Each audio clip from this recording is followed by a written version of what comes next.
Good morning, everybody. Welcome to today's Reading the Red, this incredibly beautiful day. It's bright, it's dry, and not too cold. Maybe things are changing. Luke chapter 7, verse 46.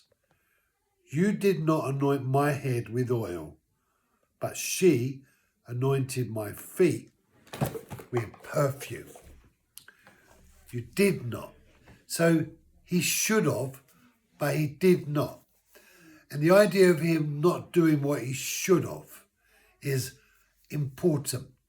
And what didn't Simon do for Jesus as it relates to serving him as a dinner guest? Well, in ancient times, the idea of inviting someone to dinner was to embrace them for friendship and intimacy. And one act of serving them as a guest, someone who has been invited, was to enrich them and their experience with you with an incredible refreshment. And the refreshment was not just for the purpose of food, but for the well-being of who you were. And so as you were sitting there, you would get your head anointed with oil as a blessing, and this was mixed with perfumes and fragrance in order to enrich your experience as you rested from the weariness of your day and of your life. So there was a sense of expression of serving and expression of love. And Jesus says, but you did not. And he says, you did not do to me, for me, what was expected of you. And he says, and yet I came to your house as an invited guest. But you did not. You did not. And he says, but have you seen this woman? This woman not only has anointed my feet with oil, but she has ministered her compassion and kindness and love to me. She is wanting to make me feel enriched and blessed as a servant who has been invited to her house.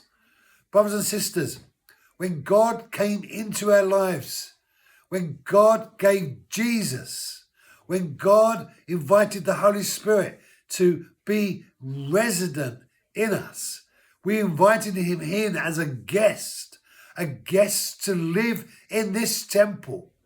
And the minimum expectation of our love for God in terms of a guest that's been invited in is to worship him, to serve him, to bless him, to enrich him, to exalt him, to make him feel well. You know, we spent our lives sinning and spoiling and broke God's heart every time we did it. But now he's come in. As Christians, we have been given the privilege of being able to serve him with well-being and making his heart feel glad and joyful. That's why the expressions and the contributions that we can make in adoration when we are on our own or when we're in a corporate community of God's people are all expressions of love, serving the great King. But what does Jesus say to Simon, the one who is most focused on religious practice? You did not, Simon, but she did. Thank you for joining me. Be blessed. Have a great day. I will see you tomorrow.